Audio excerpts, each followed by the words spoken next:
मैं ये बार बार कहता रहा हूँ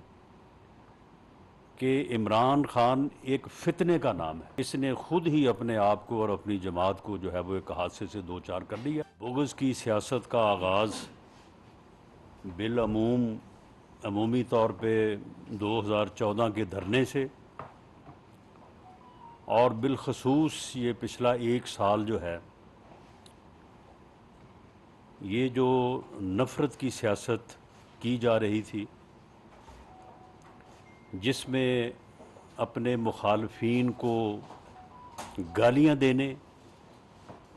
उन्हें चोर और डाकू के अलकाब से पुकारने, अपनी सियासी जद्दोजहद को जहाद का नाम देने और ख़ुद को जो है वो बहुत जो है वो आला दर्जे पे रखने और अपने तमाम मुखालफीन के मुतल्लक इंतहाई घटिया सोच को जो है वो का अमल जो है वो जारी था। और ये नफ़रत की सियासत एक नासूर की तरह पाकिस्तान के मुआशरे और पाकिस्तान की सियासत में दाखिल की जा रही थी और इसके लिए बाकायदा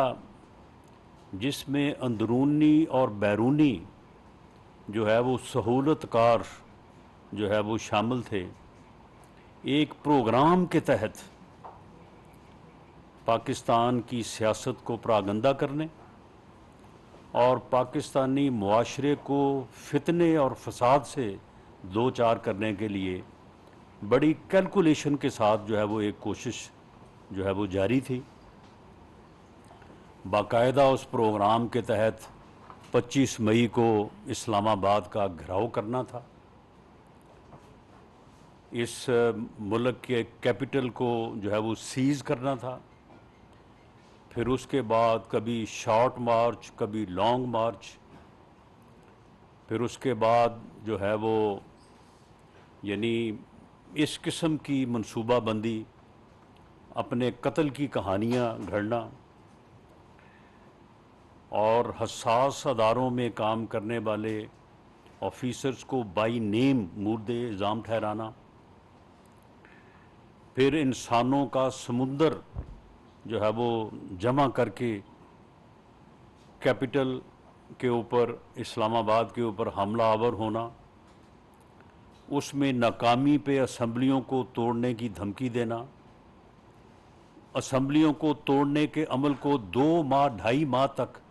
जो है वो मुल्क में अफरा तफरी और सियासी अदम इस्तेहकाम फैलाने के लिए उसको उस तरह से जारी रखना, असम्बली के बाद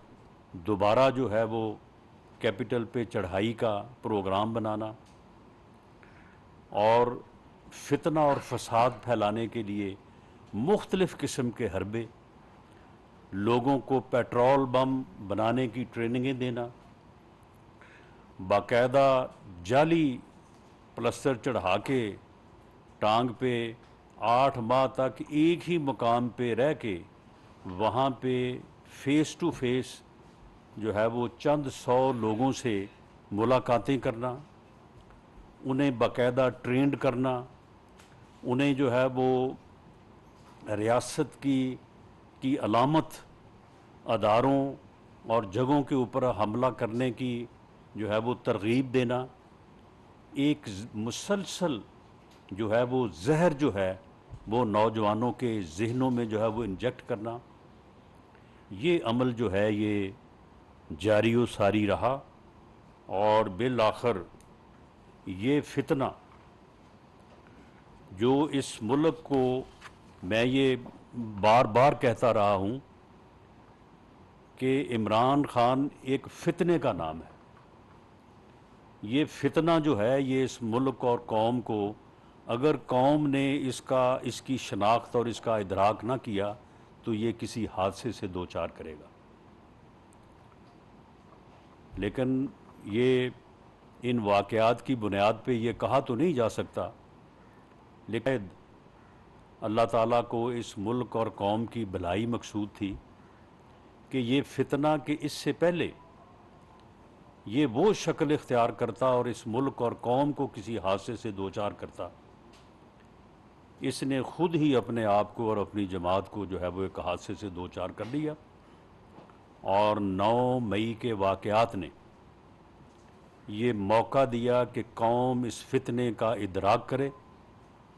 इस फितने की जो है वो शनाख्त करे और इस फितने से अपने वजूद को जो है वो साफ़ और पाक करे। तो ये 9 मई को जो वाक़यात हुए हैं उनके मुतल्लक मुख्तलिफ़ किस्म की जो है वो क़यास आराइयाँ या अपने तौर पे जो है वो अंदाज़े जो है वो लगाए जा रहे हैं। तो इसलिए मैंने ये मुनासिब समझा कि आज जो ट्रू फैक्ट्स हैं, फैक्चुअल पोजीशन जो है वो आपके सामने रख दी जाए, ताकि उसमें किसी किस्म की मुबालगा आराई का जो है वो एहतमाम या जो है वो मौका ना रहे। और मैं आपसे भी ये गुजारिश करूँगा कि जो फैक्ट्स एंड फिगर मैं आपके सामने रखूँगा, मैं वो पूरी ज़िम्मेदारी से जो है वो रख रहा हूँ, पूरी ज़िम्मेदारी मैं उसकी लूँगा। उसमें अगर कोई फ़र्क हो तो आप मुझे कन्फ्रंट कर सकते हैं, लेकिन ये है कि इन फैक्ट्स को जो है वो उस वक्त तक कि उसमें कोई आप जो है वो चीज़ कन्फ्रंट ना करें, उनके ऊपर आपको जो है वो यकीन करना चाहिए, क्योंकि ये बड़े हसास मामलात हैं। इसमें जो वाक़यात हुए हैं उसमें थ्रू आउट पाकिस्तान जो है वो 499 FIRs का इंदराज हुआ है। 499, इसमें से 88 FIR जो हैं वो एंटी टेररिस्ट एक्ट के तहत दर्ज हुई हैं और 411 जो है वो अदर जो लाज हैं, मिसाल के तौर पे किसी जगह पे किसी बस को आग लगा दी या वो लॉ इन्फोर्सिंग एजेंसीज़ की ड्यूटी जो हैं उनमें जो है वो कोई मुदाखलत की गई। इसी तरह से जो ATA के जो अरेस्ट हैं, ATA के केसेस में टोटल पूरे मुल्क में through out country, across the country 3944 लोगों को जो है वो अरेस्ट किया गया है, जिनमें पंजाब का फिगर क्योंकि ज़्यादा है तो वो मैं अलहदा से आपको, ये 2588 है और KPK में जो है वो तकरीबन 1100 यानी 1099 लोगों को जो है वो अरेस्ट।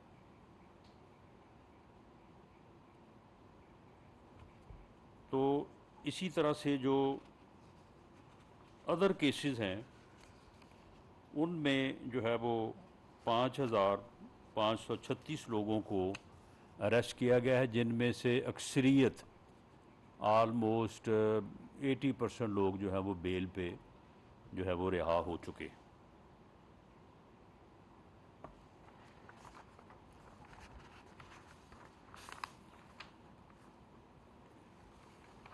ये अब फिगर आपके सामने है कि ये 499 500 FIRs में से सिर्फ 6 FIRs हैं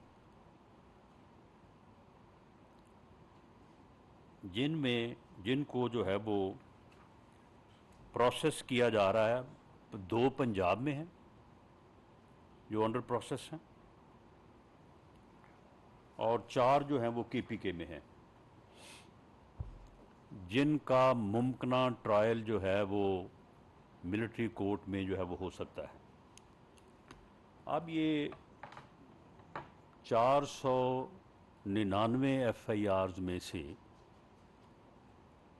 सिर्फ ये 6 FIRs हैं जिनको देखा जा रहा है, जिनको प्रोसेस किया जा रहा है कि उनमें उनका ट्रायल जो है वो मिलिट्री कोर्ट्स में मुमकिना तौर पे जो है वो हो सकता है। लेकिन फ़ज़ा ऐसे बनाई जा रही है कि जैसे पता नहीं सब कुछ जो है वो मिलिट्री कोर्ट्स में जो है वो ट्रायल होने जा रहा है। टोटल जो अक्यूज़्ड, ये जो टोटल फिगर जो है वो मैंने आपको नोट कराया वो आपके ज़हन में रहे, सिर्फ 19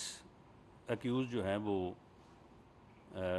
ट्रांसफ़र हुए हैं मिलिट्री कोर्ट्स को या मिलिट्री हुकाम को पंजाब में, और 14 हुए हैं KPK में, और बाकी किसी जगह पे कोई ऐसा मामला नहीं है। अब इसमें यह है कि इसका प्रोसीजर ये है कि मिलिट्री हुकाम जो केस को इन्वेस्टिगेट करते हैं तो वो केस को जो है वो उसका ट्रायल जो है वो शिफ्ट नहीं होगा, यानी वो केस की कॉग्निजेंस नहीं लेंगे। उस केस में वो ये देखेंगे कि कहाँ कहाँ पे मिलिट्री एक्ट या ऑफिशियल सीक्रेट एक्ट का जो है वो इतलाक होता है। अगर एक ATA के केस में 300 मुल्ज़मान हैं और उनमें से 10 लोग ऐसे हैं